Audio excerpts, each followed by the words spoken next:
हाँ सर अब सही है।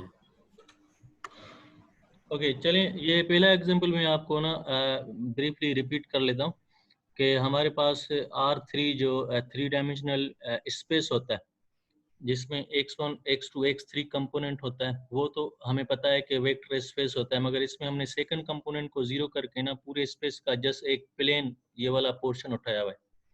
यानी कि इमेजिन करें कमरा है हमारे पास वेक्टर स्पेस, और उस कमरे की जस्ट हम दीवार उठा रहे हैं, जो इसका सब स्पेस कहलाएगा। ठीक है, क्योंकि वो इस पूरे कमरे का एक पोर्शन है, तो इसका मतलब ये जो प्लेन है वो स्पेस का सबसेट है, ये तो आपको पता है। क्योंकि उस पूरे प्लेन में यहाँ पर सेकंड कंपोनेंट कुछ भी हो सकता है, मगर अब हमने इसको ना जीरो में कन्वर्ट कर लिया। ठीक है, तो ये बता रहा है, एग्जाम्पल है कि ये भी एक सब स्पेस है, यानी कि इसमें वो तमाम की तमाम 10 प्रॉपर्टीज सेटिस्फाई होगी, मगर क्योंकि ये एक वेक्टर स्पेस का सबसेट है तो हमें दो ही प्रॉपर्टी को चेक करनी पड़ेगी। एक तो वो एडिशन के हिसाब से क्लोज हो, और दूसरा मल्टीप्लिकेटिव स्केलर मल्टीप्लिकेटिव के हिसाब से वो क्लोज हो।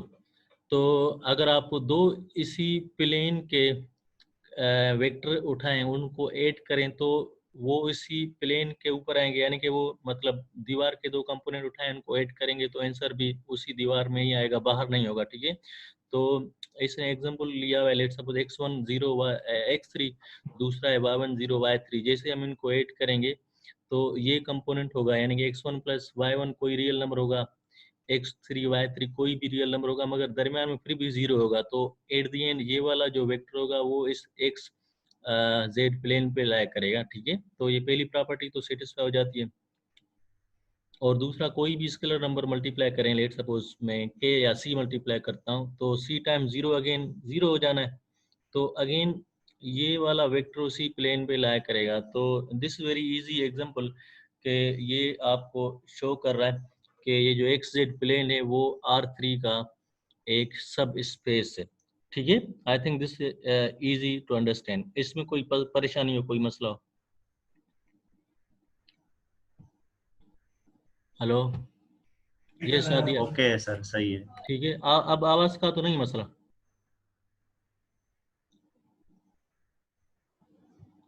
सही है सर अभी। अब सही है सर। तो कौन पूछ रहा? सादिया पूछ रही थी शायद एग्जाम्पल के बारे में। सर सेकंड एग्जाम्पल भी समझाएं। अच्छा, ये सेकंड एग्जाम्पल है, देखें M22 है, वो आपको पता है कि एक वेक्टर स्पेस है, यानी कि M22 का मतलब 2x2 मैट्रिक्स मैट्रिसेस है। ठीक है, तो आपके सामने, यस बाबर,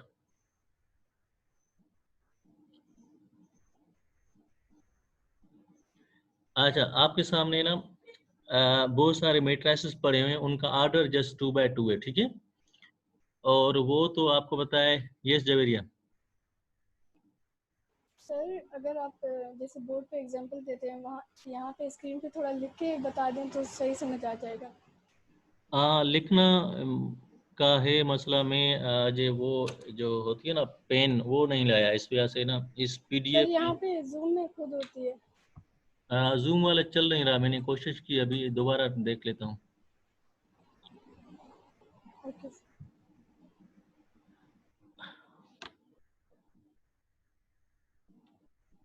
नहीं हो रहा, चलो जरूरत पड़ी तो फिर मैं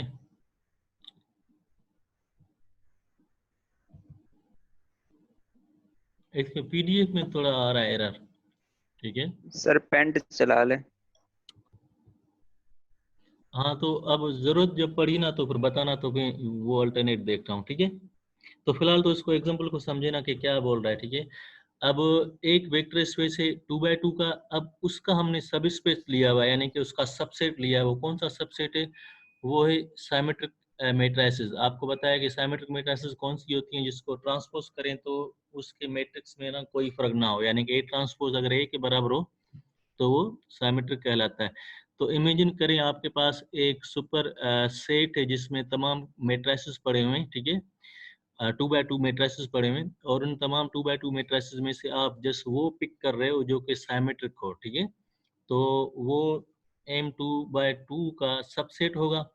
ठीक है, अब आपको ये शो करना है कि वो सब सेट सब स्पेस है, यानी कि उस मैट्रिक्स जो सिमेट्रिक मैट्रिक्स है इनफैक्ट वो भी उन दोनों प्रॉपर्टीज को सेटिस्फाई करेंगे, यानी कि कौन कौन सी, एडिटिव क्लोजर और स्केलर मल्टीप्लिकेटिव क्लोजर। और क्योंकि ये एक वेक्टर स्पेस का सबसेट है इस वजह से हम ये दो प्रॉपर्टीज चेक कर रहे हैं। अगर ये किसी वेक्टर स्पेस का सबसेट ना हो तो हमें 10 की 10 प्रॉपर्टी को ना चेक करनी होती, क्योंकि हमें ये पता है कि M2×2 एक वेक्टर स्पेस है, तो साइमेट्रिक मैट्रिसेस इसी का सबसेट है, तो इस सब स्पेस होने के लिए उसको ये दो प्रॉपर्टीज सेटिस्फाई करनी चाहिए।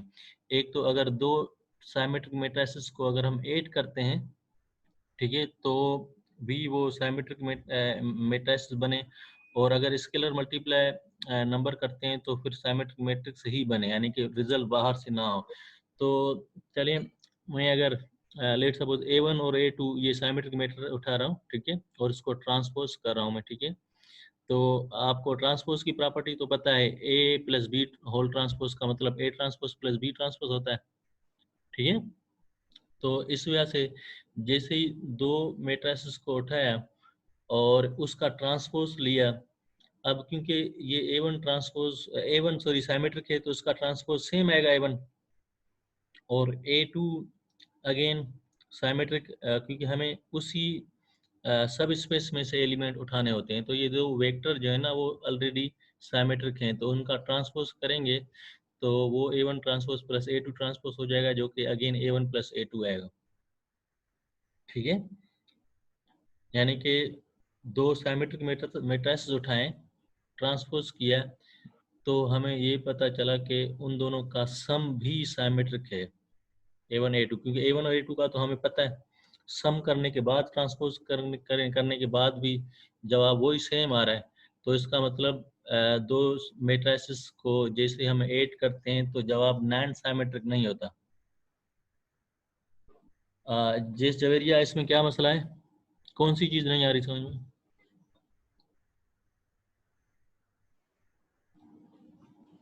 सर इसमें जो प्रोसेस है ना वो समझ नहीं आ रहा कि ये क्या हो रहा है। क्या चीज क्या हो रही है? सर अभी जो आप एग्जांपल ये बता रहे थे ट्रांसपोज वाले, नहीं, इसका मतलब ये है कि आपने अभी वेक्टर स्पेस को नहीं समझा, पहले वेक्टर स्पेस को समझना पड़ेगा, यानी कि 4.1 क्लियर होगी तो फिर 4.2, क्योंकि इसके साथ कनेक्ट है। तो ब्रीफली रिकॉल करें, 4.1 में हमने वेक्टर स्पेस पढ़ा था ना, अब हम सब स्पेस की बात करें। तो सब स्पेस के लिए दो कंडीशन, एक थ्योरम हमने पढ़ा था कि अगर कोई सेट वेक्टर स्पेस का सबसेट है तो फिर उसमें आप लोग जैसे दो प्रॉपर्टी को चेक करते हैं, अगर वो दोनों फिलफुल होती हैं तो वो भी एक सब स्पेस कहलाता है। वो कौन सी प्रॉपर्टी है? एक तो ये हो कि क्लोज विथ एडिशन हो, यानी क्लोज विथ एडिशन का मतलब अगर उसी सेट के दो वेक्टर उठाते हैं उनको ऐड करते हैं तो उसका जो आंसर आता हो वो भी उसी सेट से बिलोंग करता हो। यानी कि दूसरे लफ्जों में ये जो मैथमेटिकल स्टेटमेंट लिखी हुई है इसको मैं अभी अगर वर्बली बताऊं तो इसका मतलब ये होगा कि आपके सामने साइमेट्रिक मैट्रिसेस पड़े हुए हैं, ठीक है। आप लोगों को ये चेक करना है कि अगर दो साइमेट्रिक मैट्रिसेस को ऐड करते हैं तो जवाब क्या आता है। अगर जवाब भी साइमेट्रिक मैट्रिक्स बने तो इसका मतलब ये क्लोज है अंदर एडिशन, मगर जवाब मतलब दो साइमेट्रिक मैट्रिसेस को ऐड करने के बाद जो मैट्रिक्स बनता है वो अगर साइमेट्रिक मैट्रिक्स ना हो तो इसका मतलब वो क्लोज नहीं अंडर एडिशन।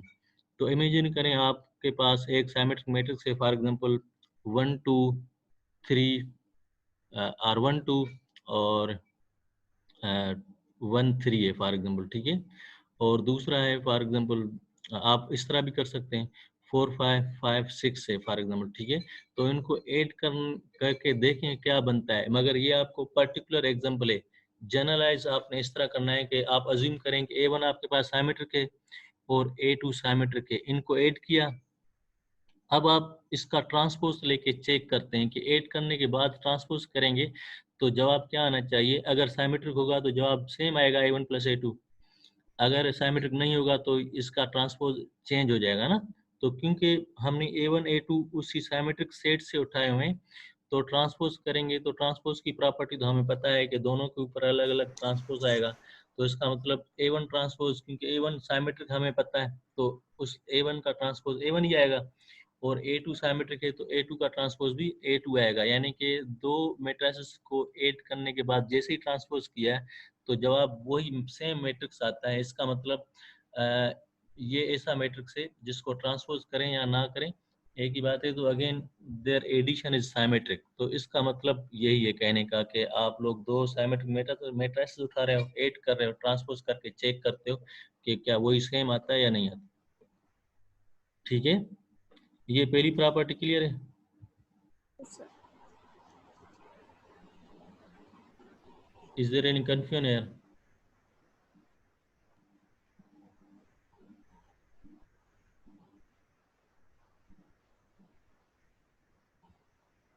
ये जरिया सर ये आ गया सर। ठीक है। तो ये जैसे ही प्रॉपर्टी हो गई, अब इसी तरह स्केलर मल्टीप्लाई को चेक करना है कि वह क्लोज है या नहीं। यानी कि साइमेट्रिक मैट्रिक्स में आप कोई नंबर मल्टीप्लाई करते हो तो देखते हो जवाब भी साइमेट्रिक आता है या चेंज हो जाता है।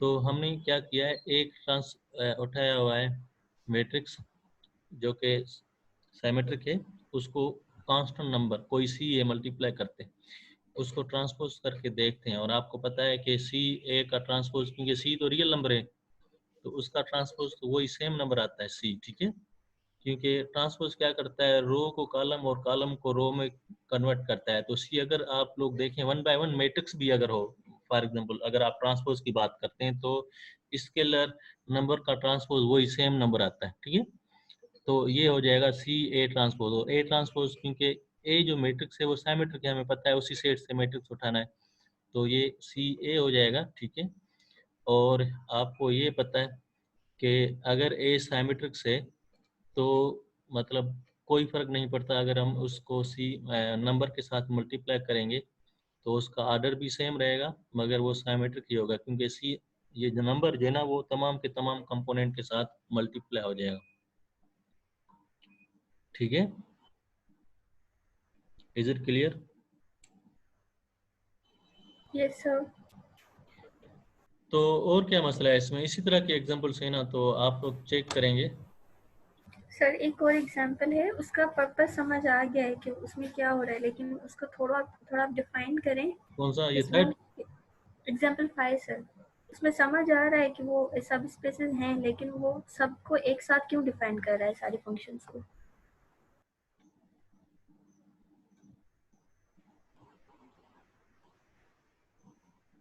हाँ, ये जो है ना आपको जनरल एक ओवरव्यू दे रहा है। जिस तरह हमारे पास सबसेट होते हैं वैसे ही इस पिक्चर को आप देखें तो ये एग्जांपल ये इस पिक्चर को डिफाइन कर रहा है। ठीक है, सर मतलब ये सारे जो W हैं ये सारे सभी स्पेसेस हैं किसी एक इसके जैसे नहीं, W1 ये इस तरह है कि आप लोग देखें ये W5 एक बड़ा मतलब वेन डायग्राम के फॉर्म में बना हुआ है। ठीक है, वेन डायग्राम पढ़ा था आप लोगों ने पहले।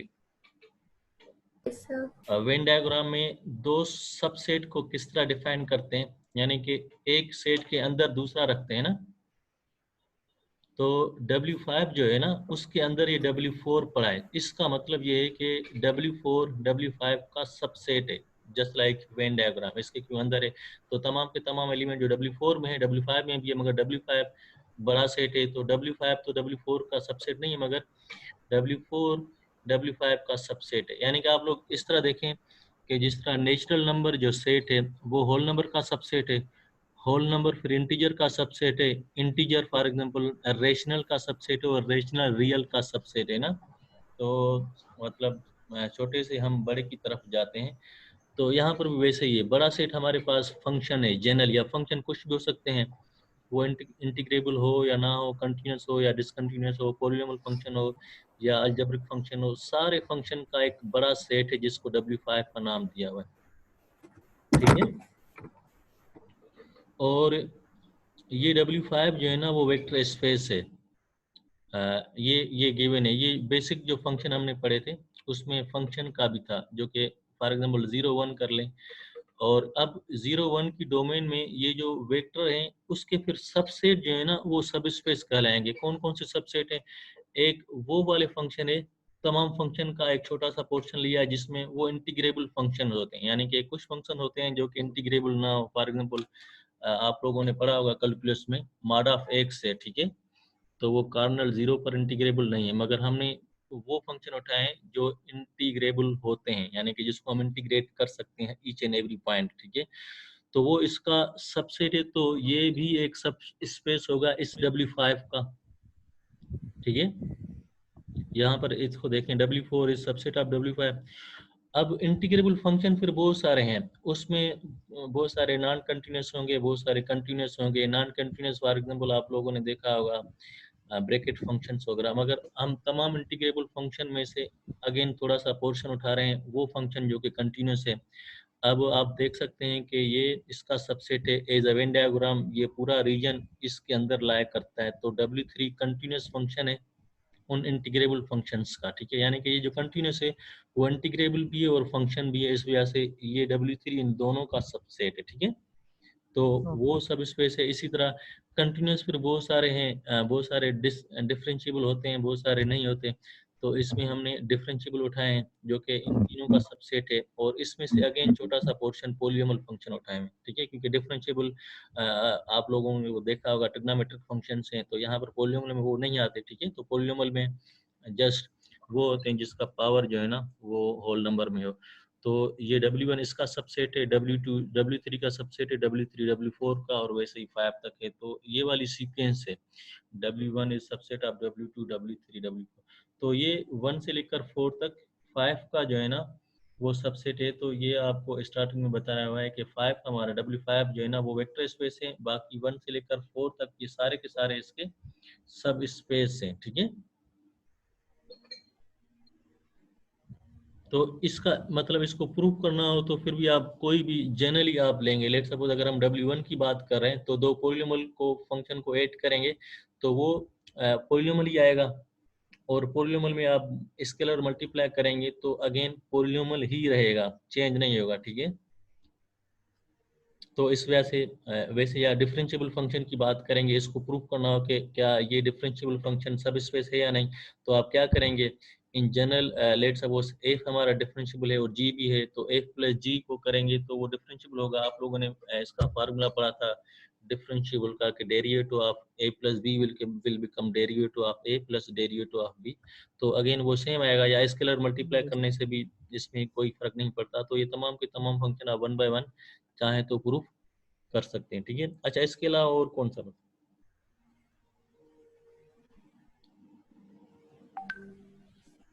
अच्छा, इसको देखें, ये बताएं कि कौन सा इसका मतलब सब स्पेस है या नहीं। R2 में दो लाइन उठाई है हमने, x प्लस 2y इक्वल 1 और x plus 2y equal to 0। दो पैरेलल लाइंस हैं, कौन सा सब स्पेस है या दोनों सब स्पेस है?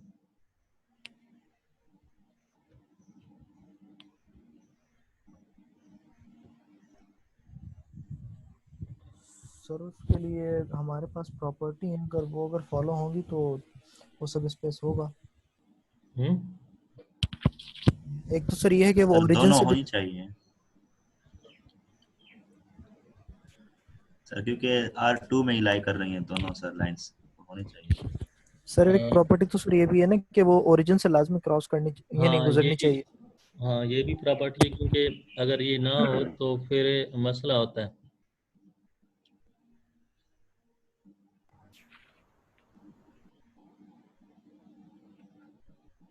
क्या मसला होगा इसमें?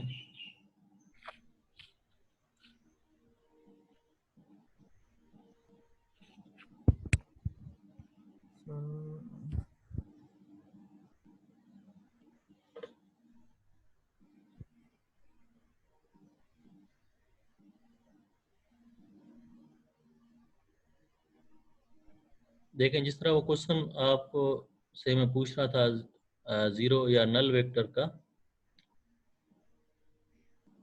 Yes sir. तो इसमें तो ओरिजिन है मगर इसमें नहीं है।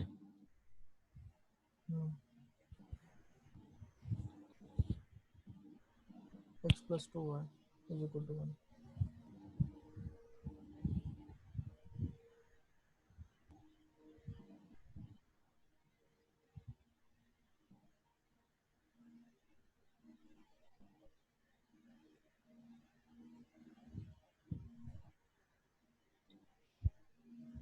Are you getting?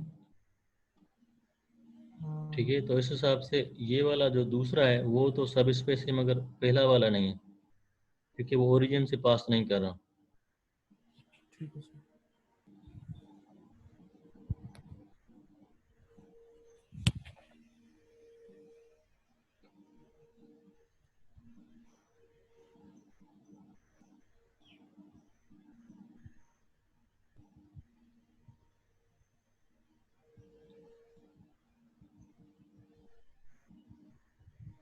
अच्छा, इन जनरल अगर आप कोई भी लेट्स सपोज फर्स्ट एग्जांपल इस ओरिजिन वाले की बात करेंगे, मेरे पास कोई एक ऑर्डर पेयर है, आप लोग देखें x + 2y = 0 है ना। x को अगर मैं या y को अगर मैं t लेता हूँ तो x क्या होगा, x विल बिकम -2t।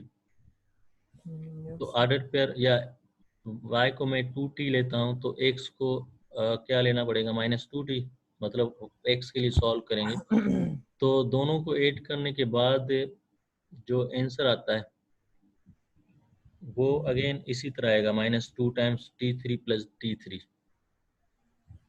ठीक है, और इसी तरह स्केलर नंबर मल्टीप्लाई करने से, क्योंकि t1 + t2 को हमने t3 का नाम दिया हुआ है तो ये कोई भी रियल नंबर होना है, और इसी तरह स्केलर नंबर मल्टीप्लाई करेंगे तो ये इसी फॉर्म में आएगा, -2 × k, लेट्स सपोज k। तो और ये तमाम के तमाम पॉइंट्स जो है ना इसी लाइन के ऊपर लाया करेंगे। ठीक है, अच्छा, मगर इसमें मसला होता है जब आप देखें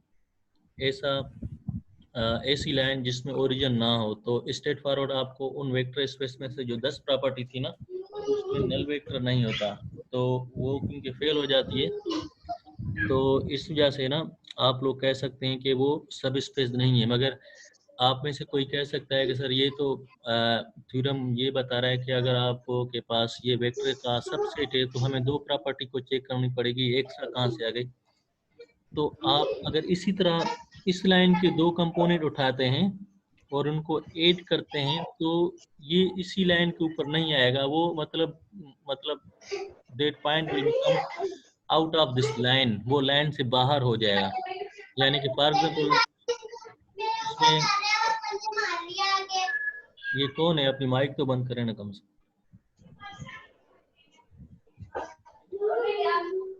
इसमें फॉर एग्जाम्पल x को मैं t लेता हूँ तो y को t लेता हूँ तो x पता है क्या होगा, ये होगा 1 - 2t। ठीक है, तो 1 - 2t के साथ इसी तरह इस फॉर्म में आप रखेंगे ना तो वो मतलब इस लाइन के पास नहीं होगा, वो बाहर होगा, आउट ऑफ दिस लाइन होगी। ठीक है, तो इस वजह से ये चेक करने से पहले इजी होगा अगर आप ओरिजिन को देखें, डायरेक्ट जीरो वेक्टर को देखें। अगर इस जीरो वेक्टर को ना भी देखें तो फिर आपको ना ये वाली कैलकुलेशन करनी पड़ेगी, तब आपको पता चलेगा कि अच्छा दो पॉइंट को जिस तरह यहाँ पर ओरिजिन वाली लाइन के साथ दो पॉइंट को ऐड किया तो वो पॉइंट उसी लाइन के ऊपर लाया करती, वैसे ही क्योंकि ये ओरिजिन से क्रॉस नहीं कर रही तो इनके दो पॉइंट्स को ऐड करेंगे तो ये इस लाइन पर नहीं होगी बल्कि आउट हो जाएंगी। चलें, इसका और आसान एग्जांपल मैं आपको ना ये सेकंड जो ओरिजिन से क्रॉस नहीं कर रही वो मैं यहाँ पर दे रहा हूँ।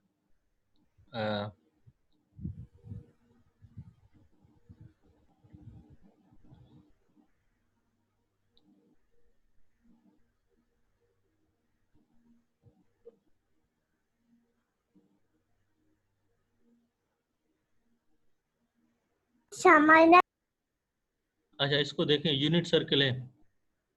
ठीक है, ये वाली लाइन जो जिसमें ओरिजिन नहीं है, तो एक तो डायरेक्ट आप समझ सकते हैं क्योंकि ओरिजिन नहीं है तो ये सब स्पेस नहीं, मगर हमें तो दो प्रॉपर्टी देखी थी जिसमें दो पॉइंट यानी कि कोई भी दो पॉइंट इस सर्किल पर हैं उनको उठाएं और उनको ऐड करें। अब फॉर एग्जांपल इस पॉइंट को देखें, ये क्या होगा 1,0।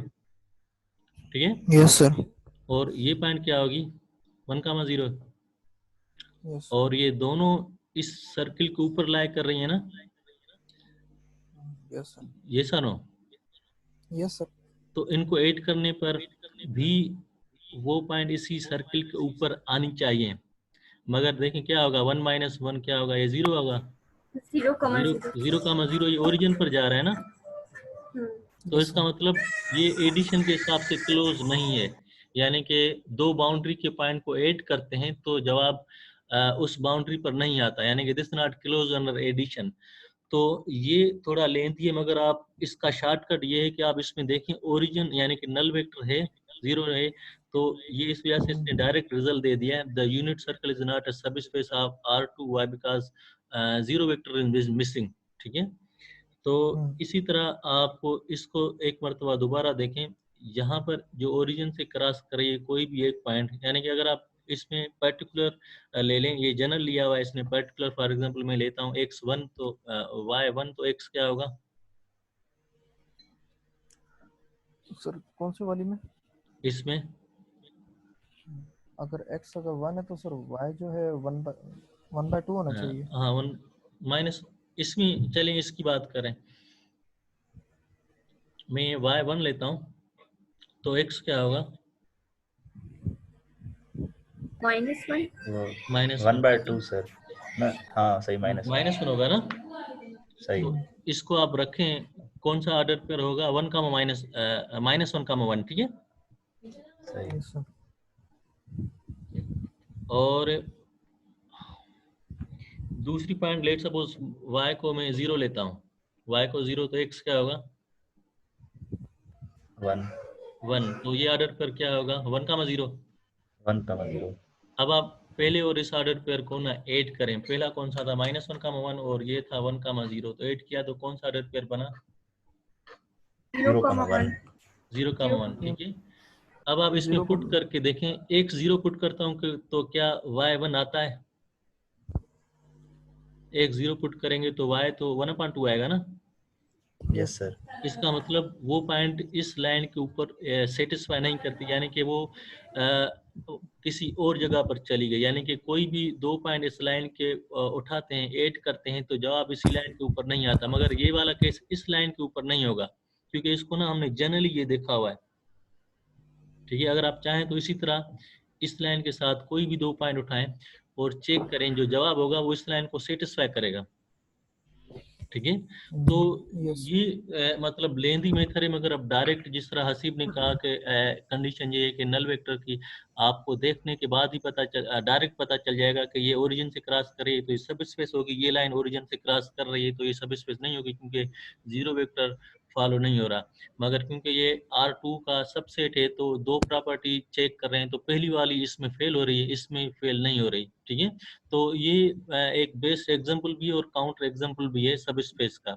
R2 हमारे पास वेक्टर स्पेस है, ओरिजिन वाली लाइन सब स्पेस है, मगर ऐसी लाइन जो ओरिजिन से क्रॉस नहीं कर रही है वो सब स्पेस नहीं है। ठीक है सर यही सवाल था इसी हवाले से ही।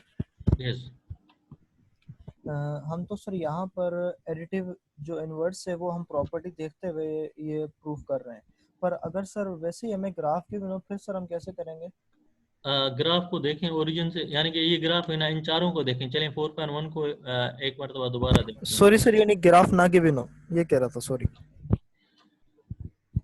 अच्छा, ग्राफ गिवन ना हो ना तो फिर आपको जनरली जिस तरह ये हमने चेक किया ना, इसी तरह चेक करना पड़ेगा। ये इससे पहले हमने ये जो क्वेश्चन किया उस सब में ग्राफ नहीं था। ये वाला क्वेश्चन देखें या सिमेट्रिक वाला देखें या इसको देखें, x1 x2 x1 positive x2 positive.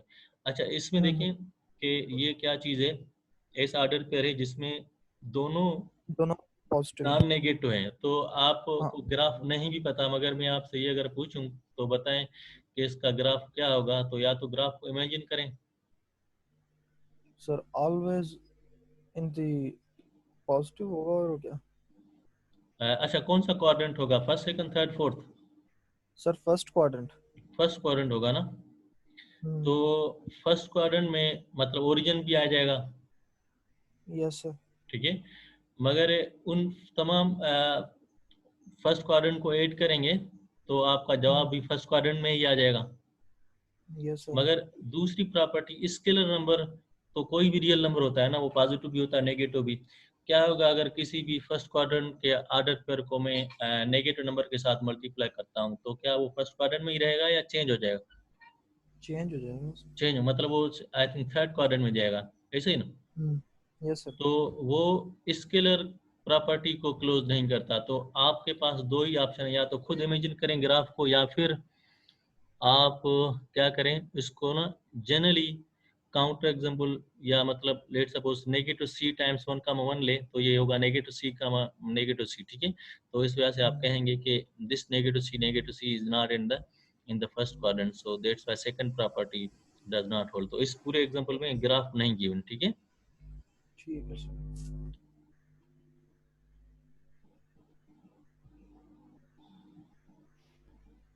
ये जावेरिया आयशा, अगर एक वेक्टर स्पेस लाइन ओरिजिन से पास कर रही है तो सब स्पेस वाली भी पास करे, और क्या मतलब ये क्वेश्चन समझा नहीं मैं।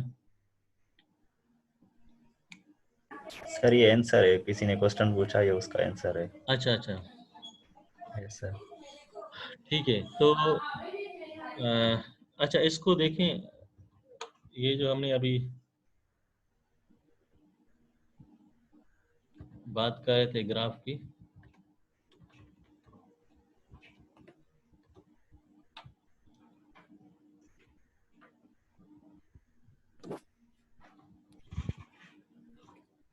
इनमें बताएं कौन कौन से सब स्पेस हैं, कौन से सब स्पेस नहीं। ये चार ग्राफ आपके सामने, एक तो मैंने बता दिया, सेकंड थर्ड फोर्थ बताएं।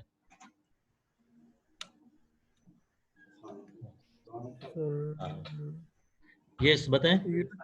यूनिट सर्किल तो नहीं है। केड़े से ऑलरेडी क्लास आले तो जो कोई यस सर यूनिट सर्किल तो नहीं है।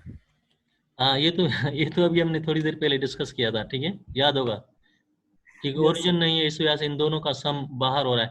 अच्छा इसको देखें, ये सिर्फ एक ही पॉइंट डिफाइंड है ऑर्डर पे बस। इज इट सब स्पेस सर आना।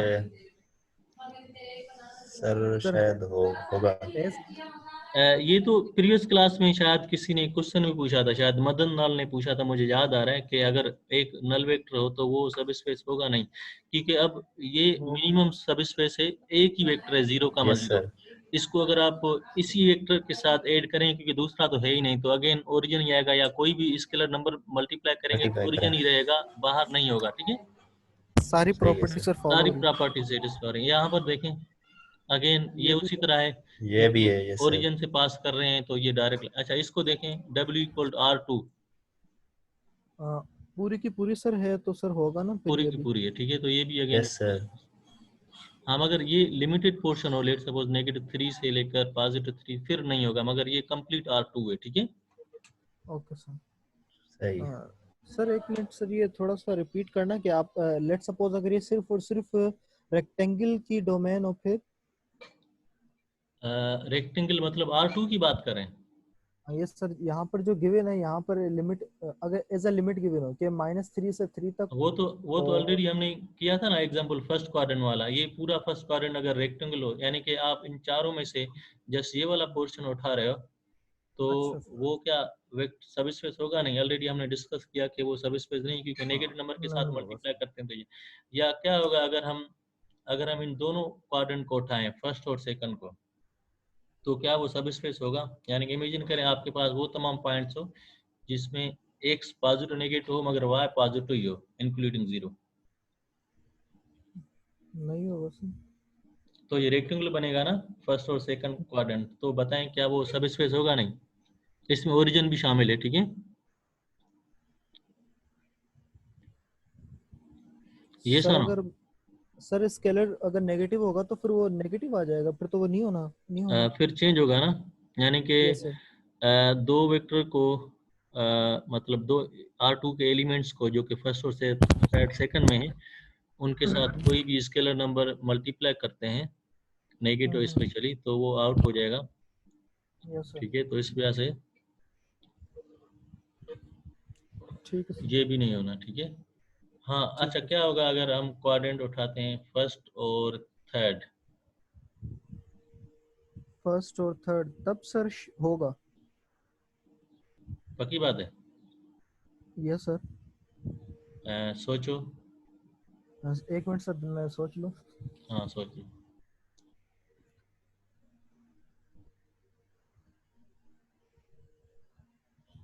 सर होना तो चाहिए मेरे मुताबिक, बाकी आप सर काउंटर एग्जांपल देते हैं अलग बात है। बाकियों को भी सोचने दो ना।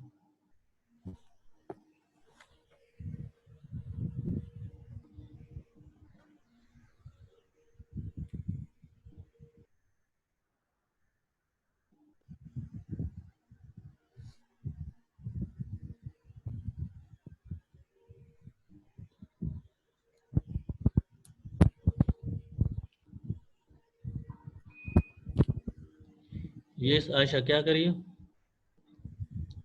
अभी ग्राफ में तो इससे ही पता चल जाएगा, बाकी कंडीशन में दो प्रॉपर्टी चेक करनी पड़ेगी सब स्पेस के लिए। हाँ, दोनों प्रॉपर्टी को चेक करनी पड़ेगी आप।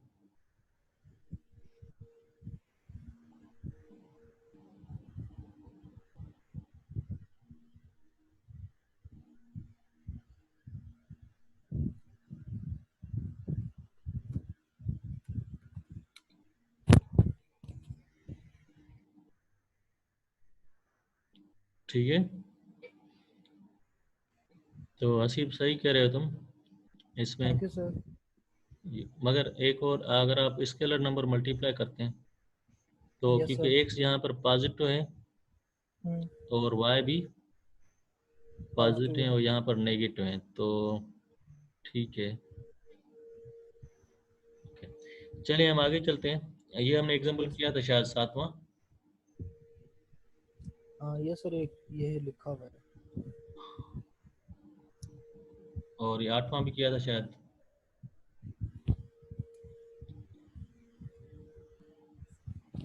आठवां अब R3 का है। Yes sir. इसको करें या फिर हो जाएंगे अब आपसे, क्या चाहते हो? सर कुछ तो कर लेंगे, बाकी सर अल्लाह जानता है बेहतर। कर लेंगे ना।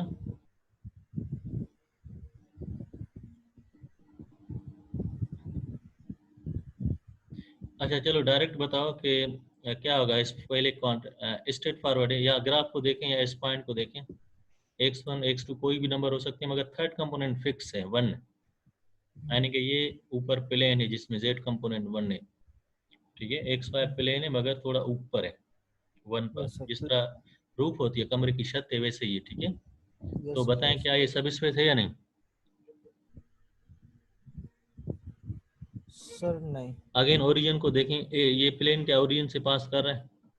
नहीं सर। क्योंकि ओरिजिन से पास नहीं कर रहा तो इसका मतलब इस प्लेन के कोई भी दो कंपोनेंट को ऐड करो तो वो प्लेन पर लाई नहीं करेंगे, कहीं आउट होंगे, या तो ऊपर होंगे या नीचे चले जाएंगे। ठीक है, यस सर। मगर इसकी बात, इसको देखें x1 कामा x2 प्लस x3 कामा x3। अच्छा, ये पहला कंपोनेंट सॉरी x1 है, तीसरा x3 है, मगर दरमियान में ना इन दोनों का सम है x1 प्लस x3। ठीक है, ये चीज आ सर रही समझ में कि किस तरह है? ये सर यानी कि हो लेट्स सपोज सकता है 1 अगर।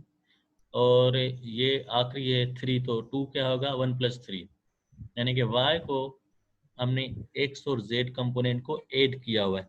सही है, तो अब इसके ग्राफ को इमेजिन करना थोड़ा सा मुश्किल होगा, क्योंकि अब जनरल आप लेंगे, क्योंकि ये जिस तरह ये प्लेन है या ये लाइन वगैरह नहीं है। ठीक है, तो ये कोई स्पेस का दूसरा पोर्शन है। ठीक है, जिसमें x कंपोनेंट भी है, z भी है और y भी है। ठीक है, मगर y जो है ना वो डिपेंडेंट है x और z के पास। ठीक है, तो y मतलब second component is equal to exponent. तो इसको प्रूव करने के लिए अगेन आप वो इन जनरल जिस तरह हमने T1 T2 लिया था वैसे ही आप लोग कोई भी दो कंपोनेंट लें, ऐड करने के बाद देखें क्या इस पैटर्न को फॉलो कर रहे हैं नहीं कर रहे हैं। अगर इस पैटर्न को फॉलो कर रहे हैं इसका मतलब दो कंपोनेंट की एडिशन इसी तरह रहेगी, और स्केलर मल्टीप्लिकेशन भी अगर इसी पैटर्न को फॉलो कर रही है नहीं। चलें इसको देखते हैं, इस बी पार्ट को हमने लिया हुआ है V1 V3 और V1 प्लस V2 और U लिया है। अब जैसे हम ऐड करेंगे और ऐड करने के बाद देखें क्या ये वो सेम फॉर्म बना रहे नहीं। अच्छा, ये ऐड किया स्ट्रेट फॉरवर्ड। ठीक है, अच्छा ऐड करने के बाद ये पहला कंपोनेंट आ रहा है V1 प्लस U1, तीसरा आ रहा है V3 प्लस U2। अब दरमियान में देखिए, दरमियान में अगर दोनों का सम है तो इसका मतलब ये एडिशन को फॉलो करता है, मगर इन दोनों का सम दरमियान में नहीं है तो इसका मतलब ये कहीं बाहर है, इस सब स्पेस में नहीं है, ठीक है। मगर आपने देखा इसको कॉमन लेने के बाद ये सम आ रहा है V1 plus U2 plus V3 plus U3। Again Y is sum of first and third component, ठीक है। यस तो इसका मतलब जैसे ऐड करते हैं तो ये इस डेफिनेशन को फॉलो या फुलफिल या डिफाइन सर। करता है। इसका मतलब अगर आप इस तरह के कोई भी ट्रिपल लेते हैं, उनको ऐड करते हैं तो वो उसी सेट में ही लायक करेंगे। मतलब दिस एडिशन इज गारंटिंग अस, यानी कि अब विदाउट ग्राफ हम देख रहे हैं और दो जनरल पॉइंट उठाएं और उनको ऐड किया तो उसी प्लेन पे लायक करते हैं। प्लेन तो मतलब नहीं कह सकते, उसी रीजन में लायक कर रहे हैं, ठीक है। और स्केलर नंबर जैसे मल्टीप्लाई करते हैं तो आपको पता है कि ये हमने v के साथ c मल्टीप्लाई किया है, तो c तो स्ट्रेट फॉरवर्ड हमने जैसे मल्टीप्लाई किया है तो ये दोनों के साथ मल्टीप्लाई होगा। तो अगेन ये भी उसी डेफिनेशन को, क्योंकि ये पहला कंपोनेंट है c टाइम्स v1, तीसरा है c टाइम्स v3, जो सेकंड है वो दोनों की एडिशन है, दोनों का सम है, ठीक है। तो it means this is again satisfying the definition. So again b part is a सब स्पेस, ठीक है। Okay sir.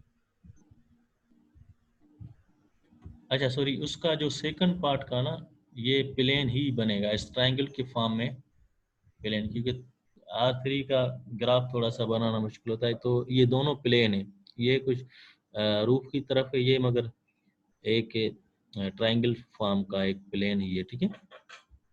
तो इस ग्राफ को भी आप देख सकते हैं।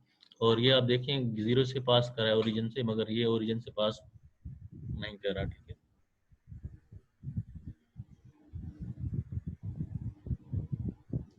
तो ये कुछ चीज़ें हैं जो इम्पोर्टेंट है, यानी कि आप देखें कि ऐसा W जिसमें 0 0 हो, यानी कि अगर डायरेक्ट कोई प्लेन हो जिसमें ये ना हो तो आप कह सकते हैं, चेक करने की ज़रूरत नहीं, आप कह सकते हैं कि क्योंकि नल वेक्टर नहीं है तो इस वजह से वो सब स्पेस नहीं है, ठीक है। या अगर लाइन है तो वो ओरिजिन से पास होनी चाहिए, अगर ओरिजिन से नहीं है तो फिर भी चेक करने की कंडीशन की ज़रूरत नहीं है, ठीक है। या प्लेन है तो उसमें अगर 0 नहीं है तो फिर चेक करने की जरूरत नहीं, हाँ अगर 0 है ना फिर आपको चेक करना पड़ेगा। या अगर पूरा Rn है तो Rn तो आपको पता है कि वो प्लेन है, ठीक है। ये सारे एग्जांपल है, तो इसी तरह क्वेश्चन से आप लोग देखें इसको, ठीक है। Okay sir. Remove the 4.4।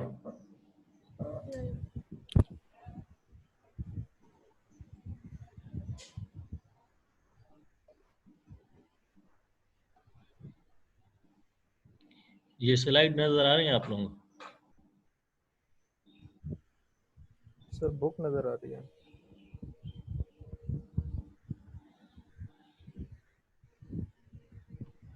I think काफी तो नहीं है इतना, थोड़ा आगे चलते हैं, सही है, क्या कहते हो?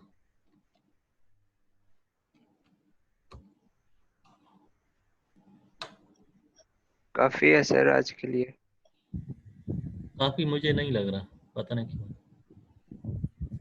सर हम स्टूडेंट्स हैं, हमसे पूछें। बताएं, अभी तो 3 घंटे काफी हुए है नहीं, सर। 3 घंटे तो नहीं होगी। सर पेपर कब होगा हमारा इसका? CR क्या कहते हो आप? Yes sir. Is it enough और not? Yes sir. Yes sir, आप वीडियो बना के 4.3 दीजिएगा। मुश्किल है सर। सर 4.4 की वीडियो भेज दीजिएगा ना, हम पढ़ यस लेंगे। सर, वो आप वीडियो बना के भेजें, ऐसे नहीं आना समझ। अच्छा, पक्की बात है। Yes sir. सर बोर्ड पे वीडियो बनाए, वो बेहतर समझ आ रही है। सर वीडियो सर बनाए, ये एक दो पेपर एग्जांपल का हो सर उसमें से, बुक में से। सर वो आप बोर्ड पे जो समझाते हैं वो अच्छा समझाते हैं, ऐसे समझ नहीं आ रहा।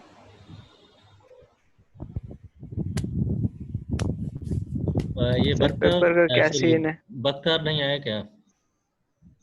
सर सोया हुआ है सर। अच्छा, नहीं पता नहीं था सर इसको। तो मिड के बारे में बताएं कि किस तरह होना है, आप लोगों के दूसरे कैसे जा रहे हैं कोर्सेज? सर मुश्किल जा रहे हैं सारे।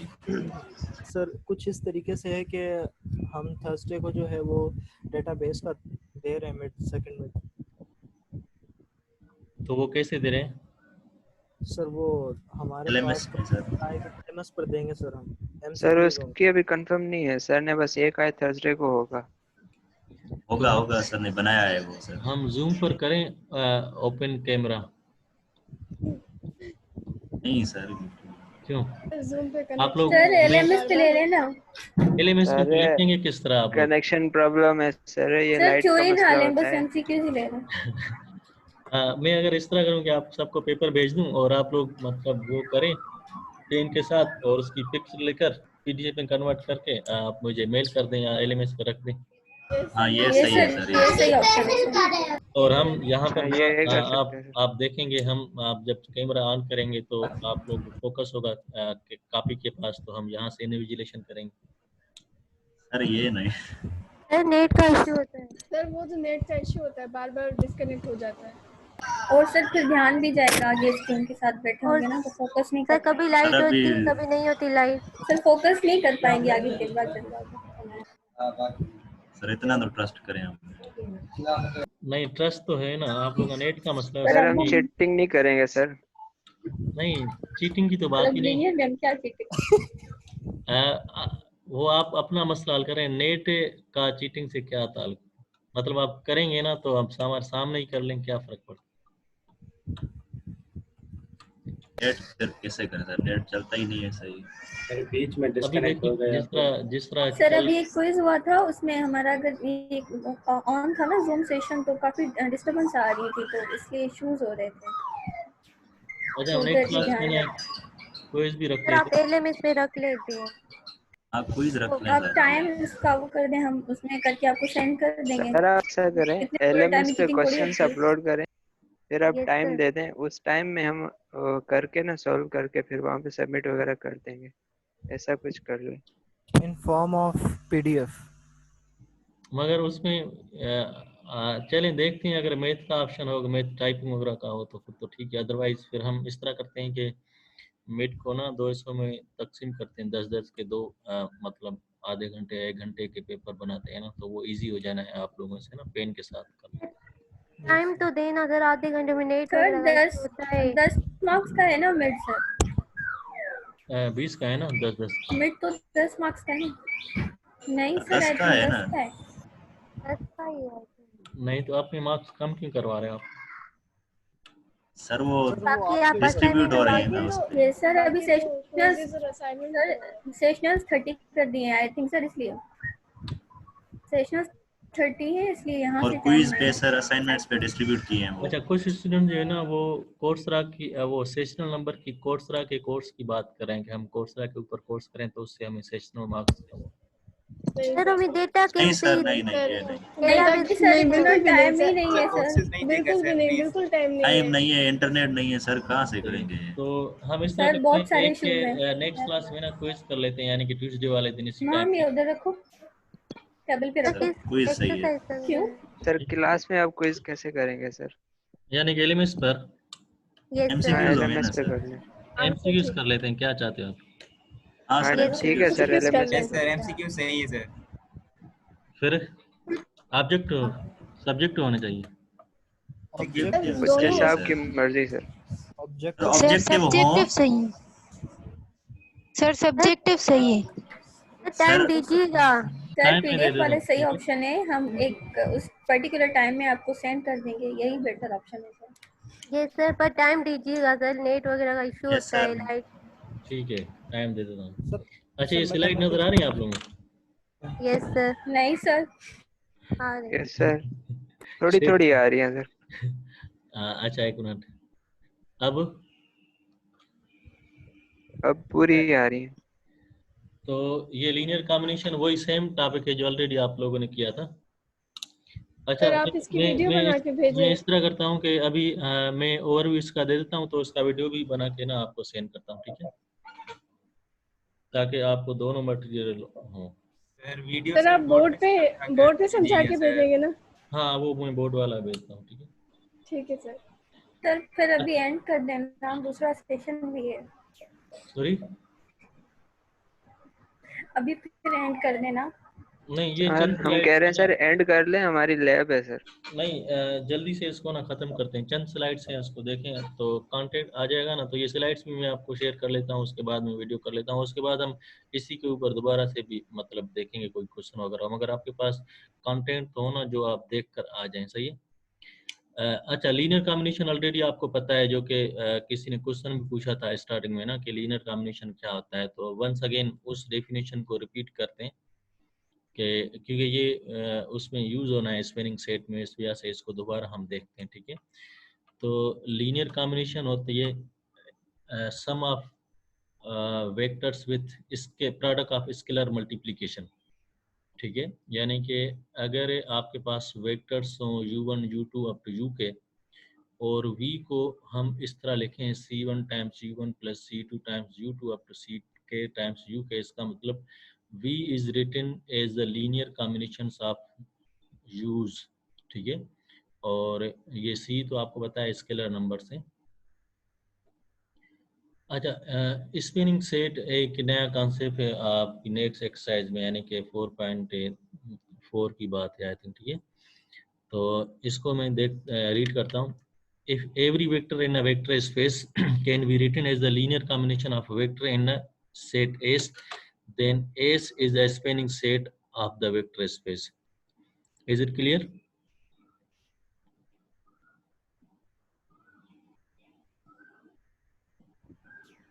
यस सर, ये तो क्लियर है, आगे आगे समझाएंगे। ठीक है। आगे ये डेफिनेशन है कि अगर S आपके पास सेट है ना V से लेकर K तक, और वो वेक्टर स्पेस का सब स्पेस का सबसेट हो। ठीक है। Then set S is a spanning set of V when every vector in V can be written as the linear combination of S. In such case, it is said that S span V. अच्छा, अब ये बड़ा interesting topic है, और in fact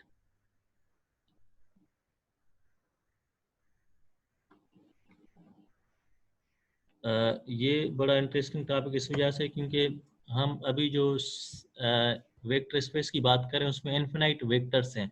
यानी कि एक समंदर है, उसको आप मतलब ऐसे कप में जो है ना वो बनाना चाहते हैं एक सेट जिसमें फाइनाइट वेक्टर है। उस फाइनाइट वेक्टर की मदद से ना पूरे वेक्टर स्पेस को हम लिख सकते हैं। ठीक है। तो फॉर एग्जांपल सर ये कैसे?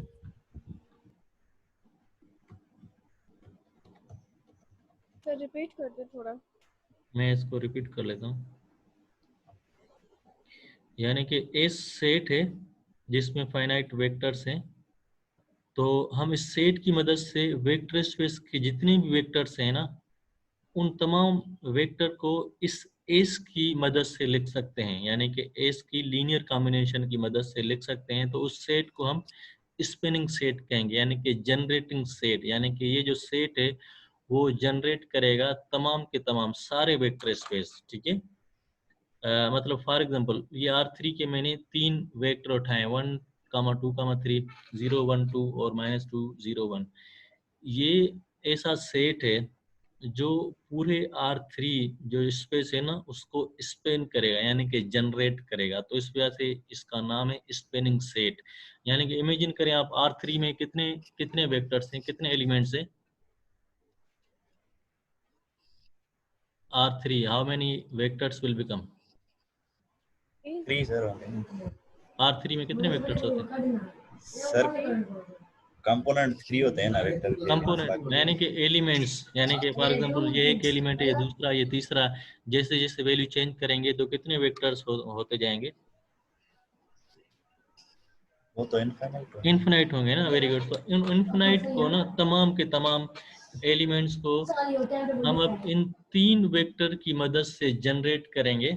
यानी कि दूसरे लफ्जों में ये स्पेनिंग सेट होगा इस वजह से क्योंकि ये 3 वेक्टर इन तमाम इनफिनाइट वेक्टर्स को ना इजीली जनरेट कर सकते हैं, तभी इस वजह से इसको स्पेनिंग या जनरेटिंग सेट का नाम दिया हुआ है। ठीक है।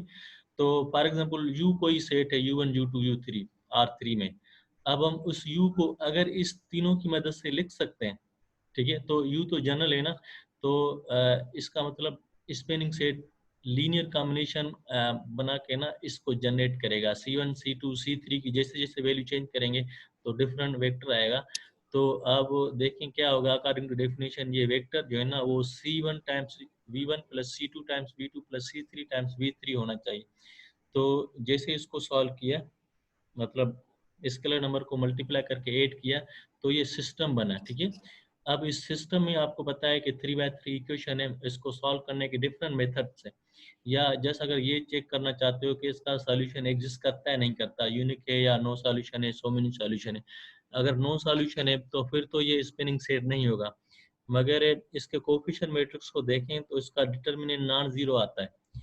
तो अगर नॉन जीरो आता है इसका मतलब तमाम C1 के लिए C1 C2 C3 चाहे मतलब जो भी, या सॉरी U1 U2 U3 जो भी हो, आपको C1 C2 C3 मिलेंगी, तो वो U इस तरह लिखा जाएगा। यानी कि दूसरे लफ्जों में ये ऐसा सेट है जो जितने भी वेक्टर्स R3 में है ना उनको लीनियर कॉम्बिनेशन की मदद से स्पेन करता है, जनरेट करता है। इस वजह से ये स्पेनिंग सेट का एग्जांपल है, ठीक है। अगर ये नो सॉल्यूशन होता तो इसका मतलब ये तीनों वेक्टर जो है ना वो तमाम वेक्टर को जनरेट नहीं करते, तो इस वजह उसको स्पेनिंग सेट नहीं करते। मगर क्योंकि अब इसका डिटर्मिनेंट -1 है, तो इसका मतलब आप इन तीनों की मदद से कोई भी वेक्टर को ना लीनियर कॉम्बिनेशन की मदद से लिख सकते हैं। उस ग्राफिकली एग्जांपल का मतलब ये है कि देखें ये तीनों इंडिपेंडेंट्स हैं, ठीक है। इंडिपेंडेंट को अभी हम पढ़ते हैं, और तीनों अलग अलग प्लेन पर लाई करते हैं। तो इसका मतलब the vector in S1 do not lie in common plane, तो इस वजह से इन ये तीनों मिलकर तमाम स्पेस को जनरेट करते हैं। मगर इसका काउंटर एग्जांपल है, फॉर एग्जांपल 1 2 3 वही ले, 0 1 2 मैंने वही लिया है, मगर इसको -1 0 1 को ना मैंने चेंज किया हुआ है, ठीक है। तो इनको फॉर एग्जांपल कोई नंबर स्केलर मल्टीप्लाई करके ना 8 किया है, यानी कि ये जो थर्ड कंपोनेंट है वो इन दोनों की कॉम्बिनेशन है, तो ये तीनों मिलकर एक प्लेन बना रहे हैं। अब आप इनकी स्केलर मल्टीप्लिकेशन देखेंगे या लीनियर उसमें देखेंगे लीनियर कॉम्बिनेशन की मदद से, तो वो इस प्लेन को जनरेट करेंगे मगर कंप्लीट स्पेस को नहीं जनरेट करेंगे। तो इस वजह से this S2 is not spanning set for R3। ये प्लेन के लिए तो स्पेनिंग सेट होगा, मगर R3 के लिए ये स्पेनिंग सेट नहीं होगा, ठीक है। तो इस वजह से कॉन्सेप्ट आ जाता है, वो सेम कॉन्सेप्ट को एक्सटेंड करते हैं स्पेन ऑफ अ सेट। यानी कि अगर कोई सेट एस है, ठीक है, V1 से लेकर V के फाइनाइट उसके एलिमेंट्स हैं, is a set of vector in a vector space V, then span of S is a set of all linear combination of vector S. So span S जो है वो इन तमाम की लीनियर कॉम्बिनेशन है। where C1 C2 are real number, यानी कि आप जैसे जैसे इसका वेट या स्केलर नंबर चेंज करते जाएंगे तो डिफरेंट वेक्टर बनता जाएगा।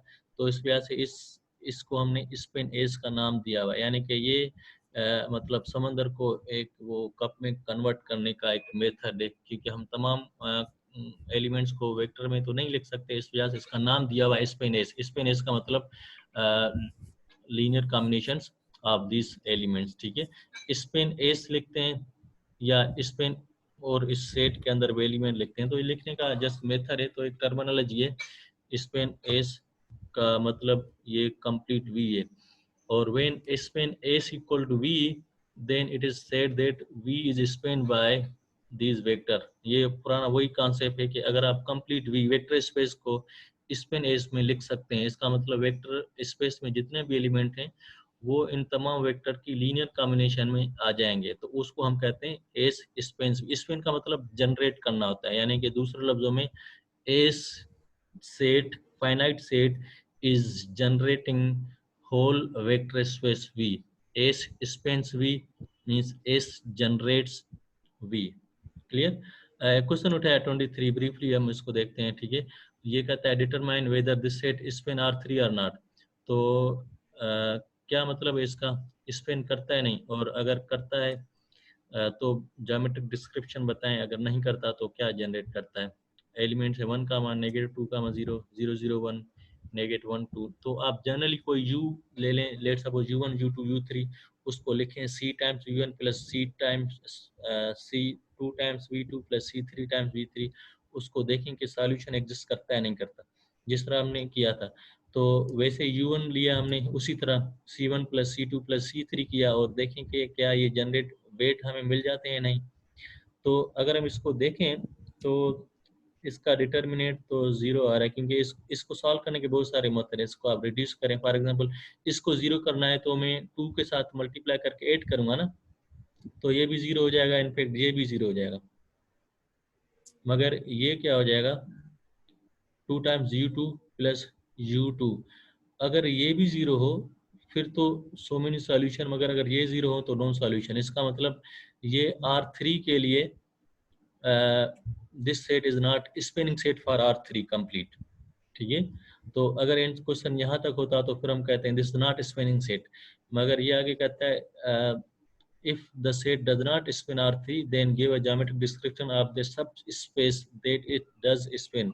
R3 को तो स्पेस जनरेट नहीं करता, मगर कौन सा सब स्पेस है जिसको जनरेट करता है। तो यहाँ से हमें पता चलेगा कि अगर ये कंपोनेंट भी 0 हो, यानी कि 2 टाइम्स U1 प्लस U2 0 हो, जिसका मतलब U2 will equal to minus 2 times U2, तो अगर ये चीज़ हो तो उसको ये जनरेट करेगा।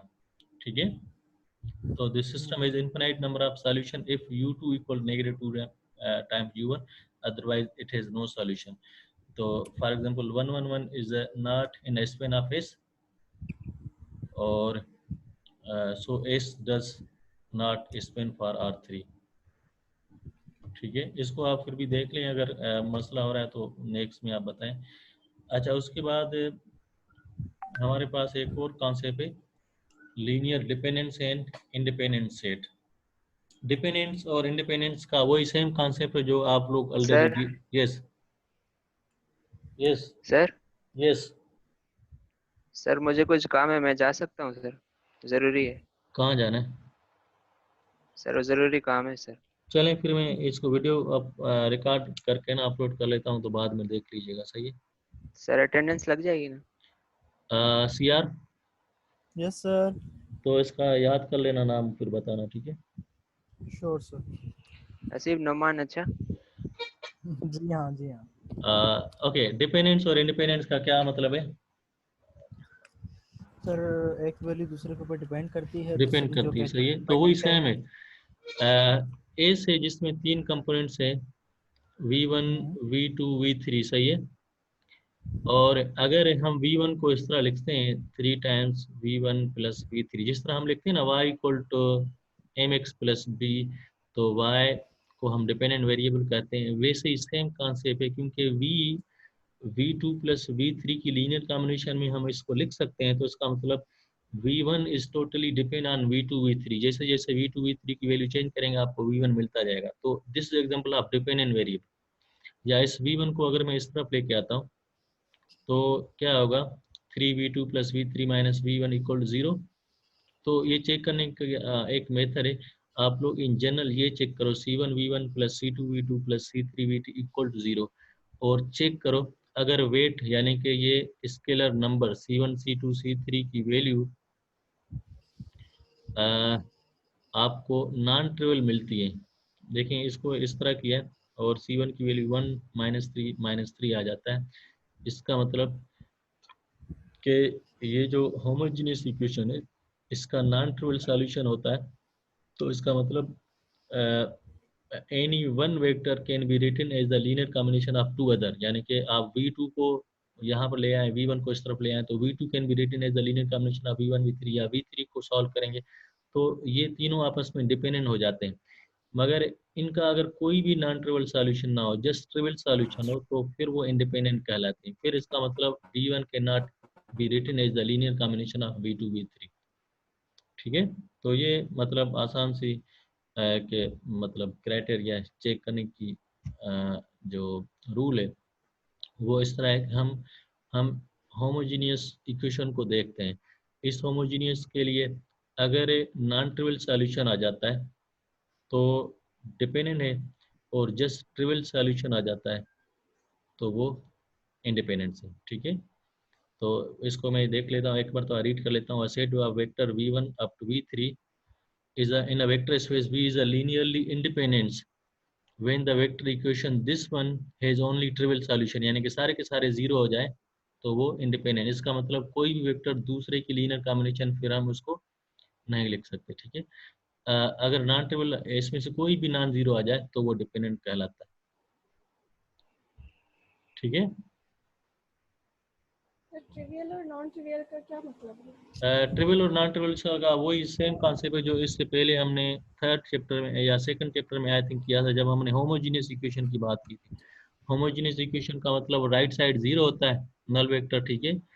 और अगर इसका होमोजीनियस का सॉल्यूशन सारे के सारे जीरो आ जाए, यानी कि C1 जीरो, C2 जीरो, सब के सब जीरो आ जाए तो उसको हम ट्रिवियल सॉल्यूशन कहते हैं।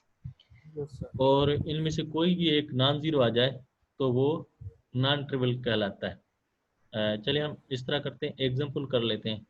ये टेस्टिंग मेथड है, आपको अगर चेक करना हो कि सेट डिपेंडेंट है या इंडिपेंडेंट तो आपको ये 3 स्टेप करने पड़ेंगे।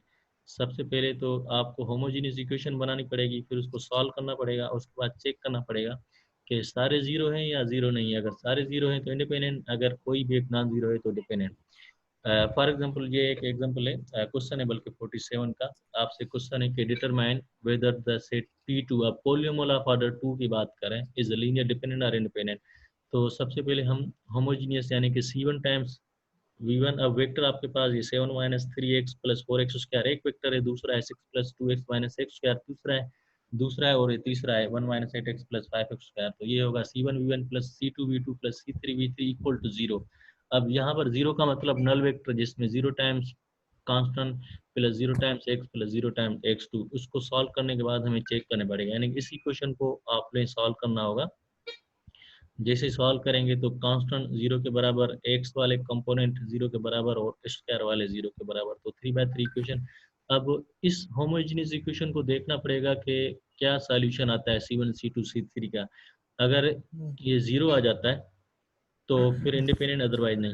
मगर इसका आप डिटर्मिनेंट से इजीली चेक कर सकते हैं सॉल्व करने से पहले कि क्या होता है, क्योंकि आपको पता है कि अगर डिटरमिनेंट 0 हो तो सिंगुलर सॉल्यूशन आएगा, अगर नॉन जीरो है तो फिर नॉन सिंगुलर हो सकता है, या तो सो मेनी सॉल्यूशन या नो सॉल्यूशन होगा।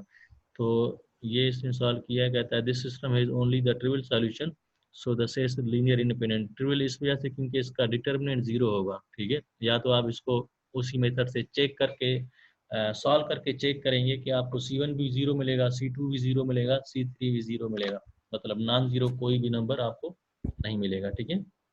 तो ये डिपेंडेंट का सॉरी इंडिपेंडेंट का एग्जांपल है। अब डिपेंडेंट का एग्जांपल एक और देख लेते हैं। लेट सपोज ये दूसरा क्वेश्चन है 37, ठीक है।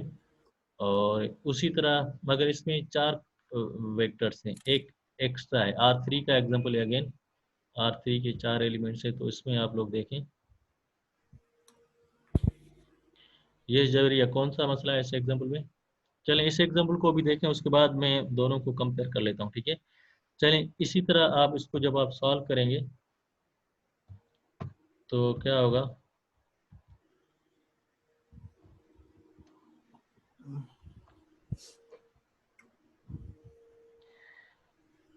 अच्छा एक और चीज़ मैं आपको बताऊं कि अगर ये R3 क्योंकि 3 डायमेंशन है और स्पेनिंग सेट के लिए हमने पढ़ा था कि कोई 3 इंडिपेंडेंट वेक्टर हो तो पूरे R3 को जनरेट करेंगे, मगर ये चौथा है तो चौथे को हम इसकी लीनियर कॉम्बिनेशन में लिख सकते हैं ना। तो इस वजह से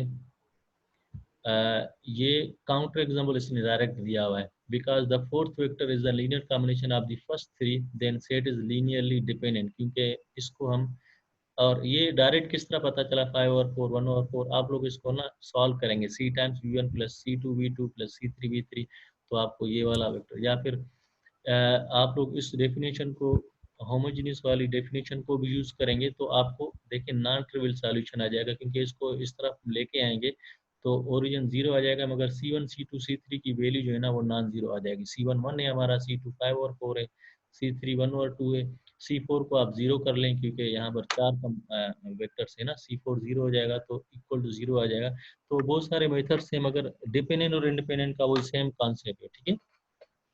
यस, अब जबरिया बताएं क्या मसला था इस एग्जांपल में। मैं कह रही थी कि आप इन एग्जांपल्स को वीडियो में एक्सप्लेन करेंगे दोबारा। मेरा ख्याल है कि आप एग्जाम्पल को देख लें। मैं अगर देख लेता हूँ, अगर इसी एग्जाम्पल को रिपीट करना है या बेहतर है कि कोई दूसरा मैं एग्जाम्पल उठाऊँ तो फर्दर आसान हो जाए ना। सर ऐसी एग्जांपल्स जैसे हमारी एक्सरसाइज हो जाए। ठीक है, ऐसे आप लोग एक्सरसाइज को करें ना, फिर बताना है कि जो मसला हो तो हम उसको डिस्कस करें। ठीक है? सर आप पहले वीडियो तो सेंड करेंगे, फिर सर उसको हम ये समझ पढ़ेंगे ही तो नहीं आया हमें। समझ ही नहीं आया सर ये बिल्कुल भी। हाँ बताए ना, क्या चीज़ समझ नहीं आ रही? कुछ भी सर नहीं ये आया सर। टाइम भी बहुत हो गया है। कितना 3 घंटे हो गए क्या यार? सर 2 नहीं सर, घंटे की होती है क्लास। अच्छा 3 2 घंटे की। घंटे नहीं, 3 घंटे की होती है ना। सर हमारी 1 बजे एक और क्लास है। टाइम टेबल में कौन क्या सी? टाइम है? अभी सर 12 हो रहे हो हैं, 12:05। चलिए बस खत्म होने वाला है। एक मतलब आप इसी, क्योंकि ये कनेक्टेड है ना, जब आप सीक्वेंस में आ रहे हैं तो फिर उसी को हम आगे यूज कर रहे हैं। अगर हम दरम्यान में छोड़ेंगे तो इन तमाम चीज़ों को दोबारा देखना पड़ेगा, क्योंकि आप लोगों सर ने बस देखा था लीनियर सर नहीं कॉम्बिनेशन को समझ यूज आ किया था रहा। स्पेनिंग के साथ, स्पेनिंग को फिर हमने लिंक किया डिपेंडेंट और इंडिपेंडेंट के साथ। अब ये तमाम चीज़ें मिलकर ना बेसिस बनाते हैं, तो हमारा मेन सर ये फोकस आप वीडियो में समझाएंगे ना? यस यस, सर वो आप मैं उसमें भी समझाता हूँ, मगर इसको कंप्लीट करते हैं ना। अच्छा, basis is very important topic, क्योंकि इस बेसिस के लिए ना हमने ये तमाम चीज़ें स्पेनिंग और इंडिपेंडेंट सेट कहा था। अब हम क्या कहते हैं, ऐसा एक सेट होगा जिसमें वेक्टर स्पेस के कुछ वेक्टर्स होंगे फाइनाइट, उसको हम बेसिस कहेंगे।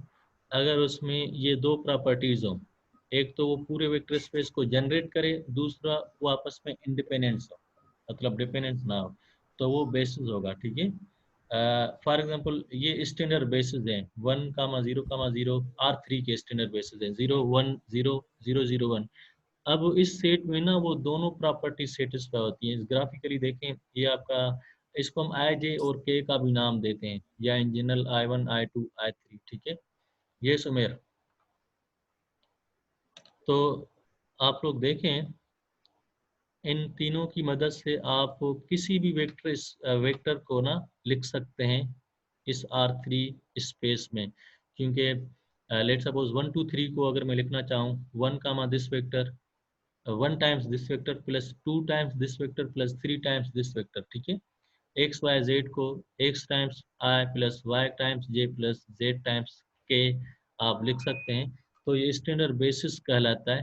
तो this is very interesting topic के। अब इसकी मदद से ना आप लोग पूरे मतलब वेक्टर स्पेस को जनरेट कर सकते हैं। ठीक है, और ये इंडिपेंडेंट भी है, मतलब आप किसी भी एक को इन दोनों की लीनियर कॉम्बिनेशन में नहीं लिख सकते। ठीक है, तो इसके होमोजीनियस की जब आप बात करेंगे तो आपको आपको ना क्या मिलेगा, पूरा R3 मिलेगा। सही है, तो देर इज वेरी अच्छा। और जनरलाइज हमारे पास एन स्पेस है, नजर आ रहे हैं ये आप लोगों को? अगर E1 1 सारे जीरो है, E2 सेकंड कंपोनेंट 1 सारे जीरो, En nth कंपोनेंट 1 सारे जीरो, लेट्स R2 में जिस तरह 1,0 या 0,1, ये सारे स्टैंडर्ड बेसिस कहलाते हैं। कुछ नॉन स्टैंडर्ड बेसिस जो कि ऑलरेडी हमने डिस्कस किया था। ठीक है, तो आप देखें एक मरतबा स्लाइड 4 को, उसमें जो R3 को जनरेट कर रहे थे तीन, जो कि हमने मतलब एग्जांपल के साथ किया था, वो नॉन स्टैंडर्ड बेसिस हैं। तो स्टैंडर्ड बेसिस भी होते हैं, नॉन स्टैंडर्ड बेसिस भी होते हैं, मगर बेसिस के लिए जस्ट दो प्रॉपर्टी होनी चाहिए, एक तो वो डिपेंडेंट हो, दूसरा सॉरी एक तो इंडिपेंडेंस हो, दूसरा वो कंप्लीट इस वेक्टर स्पेस को जनरेट करें। ठीक है,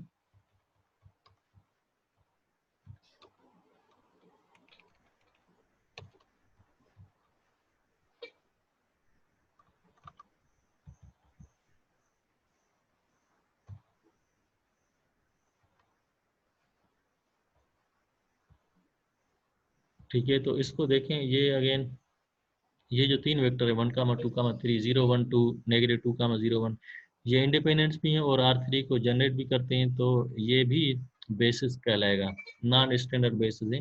तो इन तीनों की मदद से भी आप कंप्लीट R3 को जनरेट कर सकते हैं।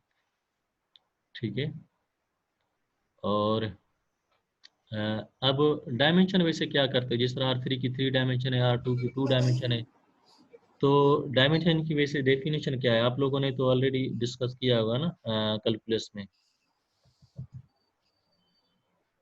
याद है किसी को डायमेंशन? ये हमारा नहीं आज की सर। क्लास का आखिरी टॉपिक है, ठीक है, उसके बाद हम क्लास को खत्म करते हैं। Yes Haseeb, what is dimension?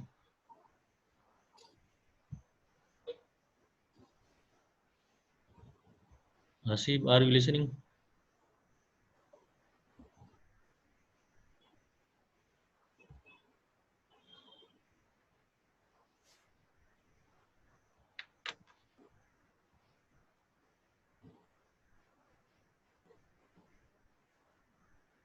Long,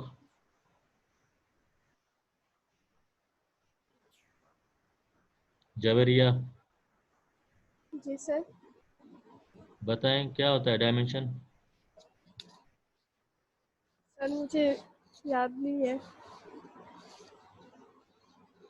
चलें, तो अभी मैं आपको बता रहा हूँ कि डायमेंशन की क्या डेफिनेशन होती है। मैं रीड करता हूँ।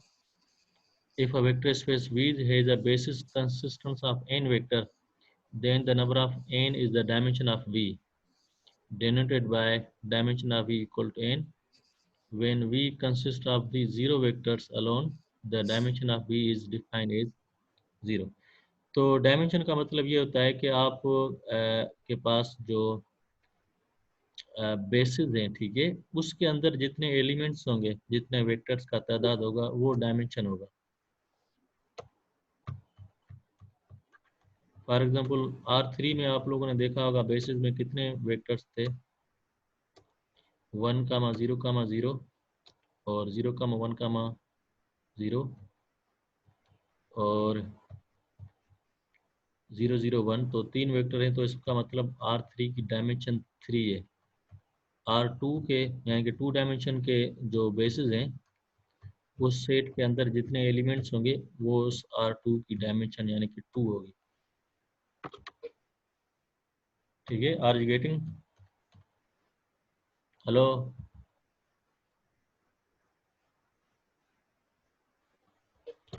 सीआर चला क्या लगता है?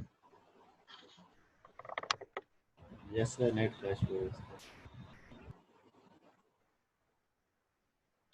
यस मलुक, बताएं। डायमेंशन क्लियर है?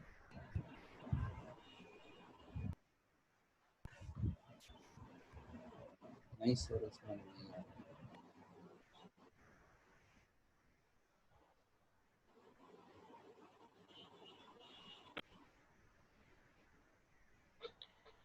डायमेंशन ये है कि आप लोग बेसिस के अंदर जो एलिमेंट्स हैं उसके तादाद को डायमेंशन कहते हैं। The dimension of R N with standard operation is N. जो पोलिनोमियल है उसके बेसिस के अंदर तादाद n+1 है। इसको सोचिएगा, देख लीजिएगा कि n+1 क्यों है, ठीक है।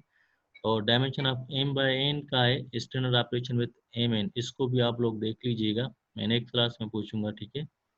अभी आप लोगों की जो बैटरी है वो लो हो चुकी है, मुझे पता है। तो ये 3 स्लाइड्स है, उसके बाद हम खत्म करते हैं, ठीक है। अच्छा, इसको देखें, ये एक बेसिस हमने पढ़ा था, उसका एग्जांपल है कि क्या ये जो V1 V2 है वो बेसिस हैं या नहीं। बेसिस के लिए क्या होना चाहिए, इंडिपेंडेंस होने चाहिए, और दूसरा R2 को जनरेट करेंगे। इसको देखें, 35 is 35 the basis for R2? Yes Malook, questions मैंने सिलेक्ट किया हुआ है। सर उसमें नहीं है।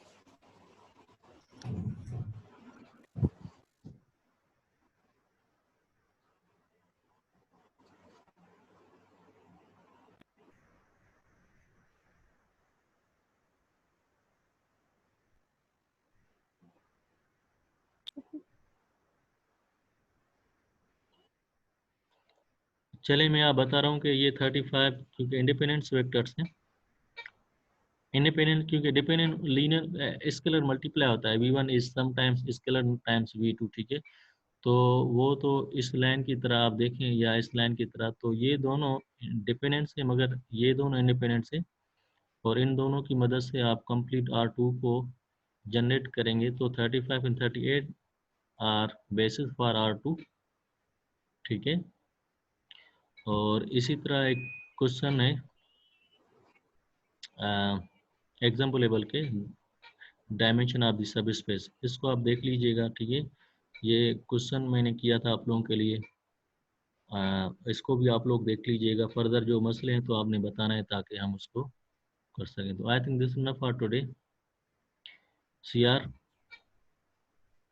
हसीब सीआर नहीं है सर गया। चलें, आप इस तरह करें कि अटेंडेंस पार्टिसिपेंट के ना स्क्रीनशॉट लेकर ना मुझे सेंड करें ताकि मैं अटेंडेंस।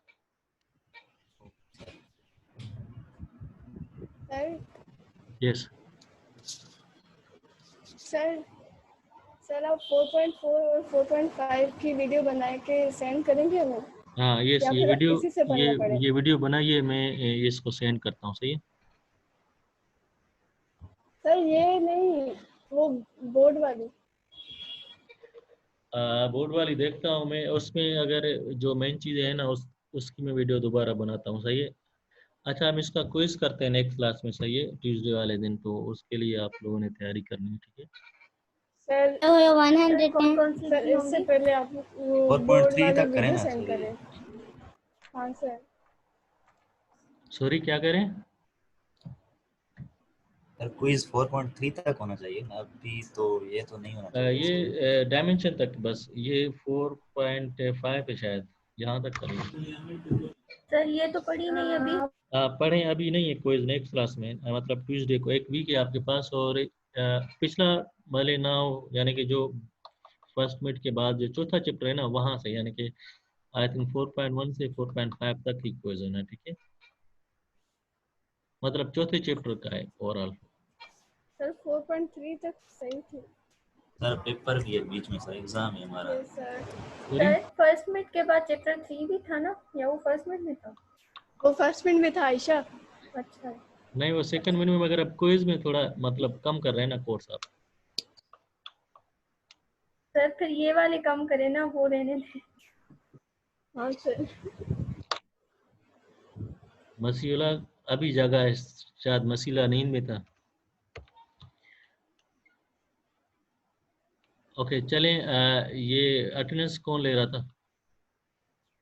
मैंने ले लिया। सर अभी जोया ने मैसेज किया है, वो थी पूरे इसमें, अभी उनका कोई नेट का इशू हुआ है। किसका? जोया सर। ये मलूक आपने लिए ना अटेंडेंस? यस सर, पहले भी मैंने सर वो स्क्रीनशॉट निकाले थे पहले शुरुआत में, तो हाँ चलें, उसमें जोया भी होगी ना, और वो दूसरा उसका भी नाम लिख लीजिए। हाँ sir. Sir paper quiz MCQs में से होगा?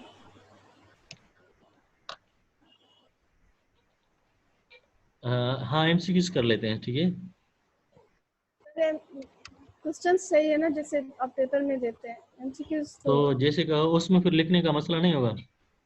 सर, तो फिर आप टाइम देंगे ना, हम लिख के फिर आपको उसी टाइम के अंदर सेंड कर देंगे, वो पीडीएफ से स्कैन करके। अच्छा चलें, ये भी सही है।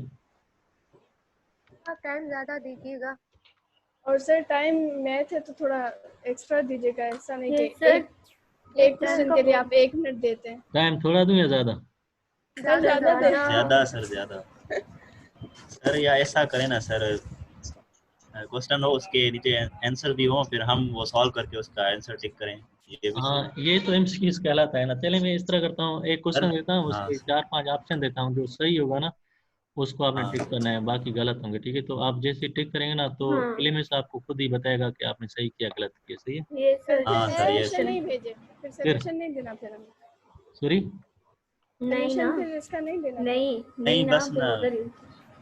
उधर ही सर होगा फिर option। पेपर ऐसे नहीं होगा। सर पेपर तो नहीं, अभी क्विज की बात करें। सही, टाइम दीजिएगा। जैसे टाइम दीजिए। टाइम के बगैर कैसे होगा? टाइम तो जाहिर सी बात है दूंगा ना। नहीं ज्यादा सर, दूसरे कम टाइम टीचर्स देते। दूसरे सर टीचर्स सेशन पूरा हो गया सर, लीव करें सर? हाँ, अब वो अटेंडेंस हो गई, इंतजार अटेंडेंस हो गई सर, अटेंड हो गई, तो आई think this is enough for today. सही है, सही है। सर वो बोर्ड वाली वीडियो सेंड कीजिएगा, ठीक है। बोर्ड पे समझा के प्लीज। सर।